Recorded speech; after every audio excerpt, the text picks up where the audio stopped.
We wanted to talk a little bit about some of the impacts of the ongoing pandemic on the upcoming residency interview season.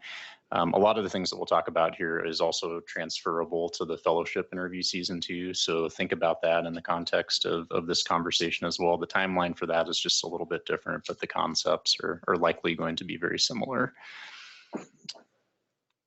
So the goals for this talk are to provide a little bit of orientation to some of the changes that have been happening. Some of these things you may have heard about, some of them you may not have. Talk about what a virtual interview season might look like and some of the approaches that are being planned for right now by our residency program. Familiarize ourselves with the application process this year. There are some changes that have already been announced and possibly more to come. Recognizing some of the pros and cons of the transition to an online format for the interview season, and then discussing the role of faculty in providing mentorship and guidance for students in the application process this year. And I think that is an essential point, given all of the things that have been thrown at this particular group of learners. Being there to provide some guidance will be helpful. So we'll talk about all these things in a little bit more detail. Before we go through some of the nuts and bolts of what we're doing, we wanted to just give a little bit of context on where some of these changes have come from and the national organizations that are helping us to make decisions and provide some guidance in terms of how we approach all of this. This slide has a little bit of an alphabet soup in it, and that's kind of how all of the national educational organizations are. But this group, so the UNMC, ACGME, LCME, and the MBME, represent a pretty broad swath of undergraduate and graduate medical education. And they came together to form a group called the Coalition for Physician Accountability. And that group was tasked with coming up with some recommendations for things that could be changed in response to this, just to address the realities, essentially.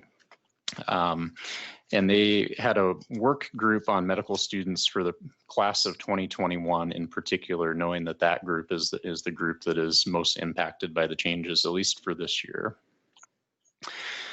They had a list of recommendations as a takeaway from this.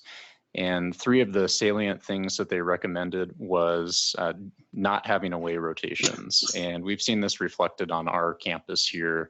The UNMC College of Medicine has essentially put a stop on all away rotations unless there is some specific need or educational objective that can't be met by our local campus here. So that does impact a number of our students who traditionally would have gone to away rotations, sometimes for audition or rotations at other institutions. They have recommended that all programs should commit to virtual interviews for this upcoming year. We talked about this just yesterday a little bit, and it does sound like there may be some exceptions with the military match in particular. Details of that have yet to come, but pretty much the rest of the swath of residency training programs either have already committed or in the process of committing to a virtual interview season for the upcoming year. And then the ARIS timeline has changed. So the time that the students can open up ARIS, submit their applications, and the time that the programs can actually download the applications is all shifted a bit later. So that does have some impacts on when the interview season actually happens. In addition to that, the MSPE, sometimes also known as the Dean's Letter, the timing for that has been shifted as well. So these things all roll over into the way that we approach the interview season. More specifically in pediatrics, the two main educational organizations that represent us are the APPD for pediatric residency programs and COMCEP for pediatric clerkship rotations. They also got together and put out a consensus statement with some recommendations. And the takeaways from that are that they do want to ensure that we continue to provide adequate exposure to pediatrics and pediatric subspecialties during the clinical years. So this, I think, crosses both the third year and the fourth year programs across the country. They recommended in the context of what was at the time likely to be and now looking almost certainly to be a virtual interview season, a more holistic approach to reviewing applications. So there obviously are some cons and changes and differences with what a virtual interview season looks like, and Nate and Pat will talk about that a little bit more. But a holistic review would look at things like some of the impacts on research and extracurricular activities that COVID has caused. So you may not have quite as rounded of an application as we would have seen in past years. Sub-Is may not have been completed, and traditionally those have been places where people get letters of recommendation. So that's a big change for many programs. And then the USMLE Step 2 in particular, we just learned yesterday, in fact, that CS has been canceled for the upcoming year. So that's a big change. And with all of that, they recommended, and we've now seen the actual shifts in the ARIS timeline and the National Match Program timeline as well. So that kind of sets the stage for the national changes that are happening and where some of our local recommendations have come through, but I'll turn it over to Nate Goodrich to talk about what UNMC specifically is doing.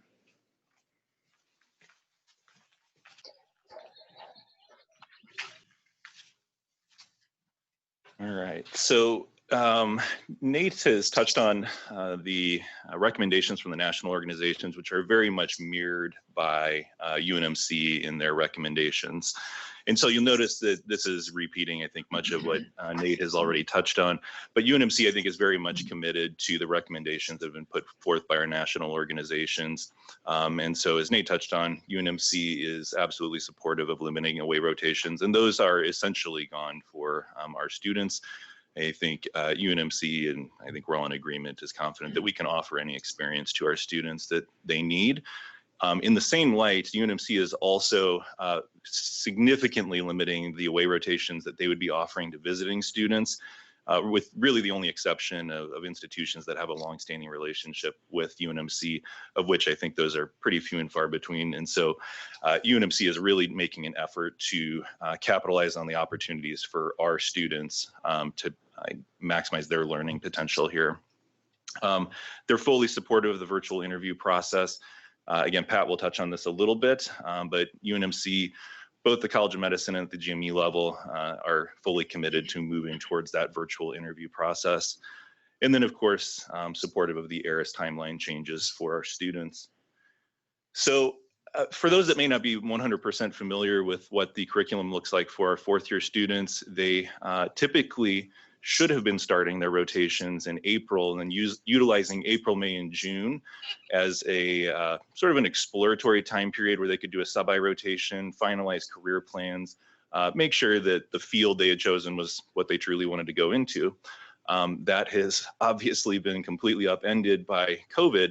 And during this time, they've been doing online distance learning. They have not been doing any clinical rotations. And so the plans that our students had initially have been uprooted, and they're going to have to utilize July, August, and September now to really make those decisions. And so if you would take anything away from this, it's that July through September, I think, is a really critical time for our students as they get back into their rotations. With the changes to the application season, I think our students in particular are going to be looking for guidance and particularly letters during this time, since this will be their first entry back into clinical rotations for their fourth year. With that in mind, we, the CST directors, or the directors for kind of the fourth year rotation, so Alicia Nabauer, Chelsea Bloom, and I, and then Allison Ashford for MedPeds, we've been meeting with all of the students who are interested in pediatrics and MedPeds to ensure any schedule changes that we needed to make to get all of those students into a sub-I rotation if we needed to change their schedule around. And so all of those students should have a sub-I rotation once they start coming back in July. But for some students, it may not be the sub-I they were planning on doing. There's going to be students that had planned on doing a couple sub-Is from April through September. And so the exposure to our students is going to be a little more limited now. And so I think what I would really underscore here is that more so than in previous years, I think letters of recommendation and our ability to be able to speak to students' clinical performance is going to be extremely important in the application cycle. And we'll cover a couple of the other changes that I think really highlight that. to the application piece for our students. So as students come back into electives and sub-I rotations, I think as faculty being aware of this, that as students are approaching us for letters and are working with us clinically, paying particular attention to being able to strongly and genuinely speak to our students' abilities, I think will be really important for this application cycle. And then maybe more than anything, I think it really highlights opportunities for us as a department to really shine for our students in these first few months here. Obviously, our applicants this year can be very limited in how they can participate in the interview process compared to how they typically would. And so it's really an opportunity, I think, for us to put our best foot forward for our students and provide some high quality guidance and mentorship to them as they get back into this. This is a list of the things that we typically think of as being part of a student's application, things that we would have available to us in most years. There are obviously going to be significant changes to this year. And there are many of these things that will be different or absent from a student's application. And so, again, our students have not been on any clinical rotation. So our students will not have any evaluations or grades, potential letters from these 3 months. And so students will be missing all of this from their planned schedules. And so taking that into account as they come back onto rotations in July. Some students will have completed a small portion of their clerkship virtually or will have represented self-study. And so that may have to be taken into account. As Nate mentioned, we learned yesterday morning that CS will not be happening. That's been suspended for the next 12 to 18 months. So that ability at a USMLE level to comment on students' clinical performance will be gone. And so again, I think this really highlights the importance of our role in writing strong letters of recommendation for our students when we work with them clinically. And then while Step 2 CK is happening, there are many of our students who had to postpone or delay the timing of their test. Many of them were planning on taking it right now, and the prometric testing centers have been closed. And so for some of our students, that testing might be delayed, and therefore their test scores might be postponed as they're applying to residency programs. So it's very possible students won't have that information available as they're applying. We've touched on no away rotations, in particular for external applicants who maybe were planning on rotating with us. That will not be a possibility now. And so something that at the residency level, we're going to have to take into account. And then again, letters may be a little more varied this year as students missed out on those first 3 months of areas that they were planning on perhaps approaching faculty. And so again, I think just being cognizant on our end as faculty that as we have students rotating with us again, that they're really looking for these opportunities for guidance and mentorship from us as they head into the application season. And then I did just want to take a couple quick moments to talk about USMLE. Nate touched on this briefly, but CK is still happening. Again, it is delayed for some of our students. And so one thing to be aware of is as students come back to their rotations, they may have to step out of a rotation to take this test at a time that they weren't originally planning on taking it. I think many of our students were planning to have this done by the time they were getting to their July or August sub-Is. We don't have any special regional or local testing here. There are some places that are piloting that. And again, the College of Medicine has been very highly involved in making sure that students are getting this scheduled. And then again, CS is not happening, so just be aware of that as we're perhaps talking with students about this, that this will not be part of their application this year and has been suspended for the next 12 to 18 months. So again, highlighting the importance of our interactions with students as they're working with us. So with that, I will turn over to Pat to talk about ARIS.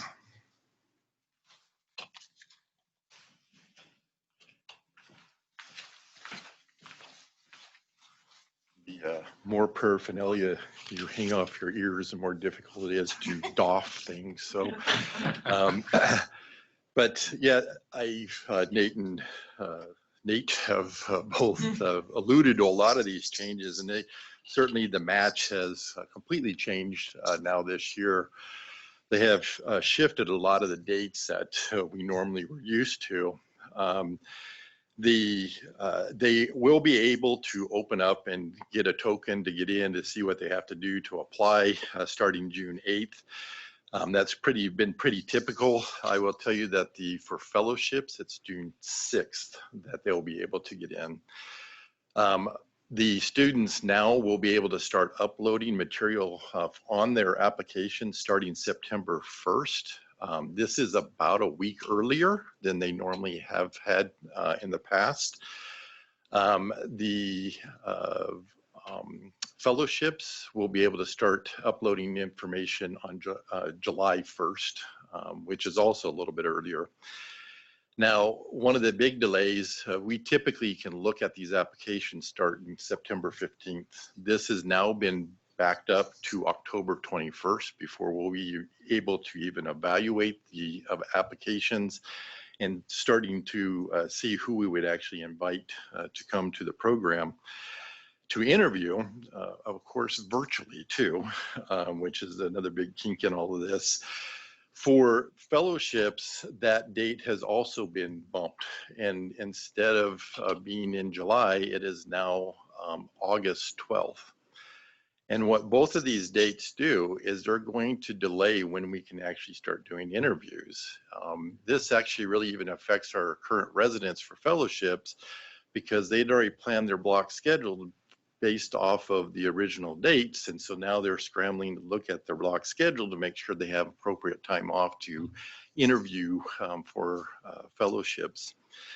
Now, the rank list for both fellowships and residency, they did give us an extra week to put the rank list together. And I think that's because they know we'll try to probably interview longer than we actually have in the past. For residency, our program typically had the first week in January that we actually interviewed through. And I anticipate going probably through most of January for interviews.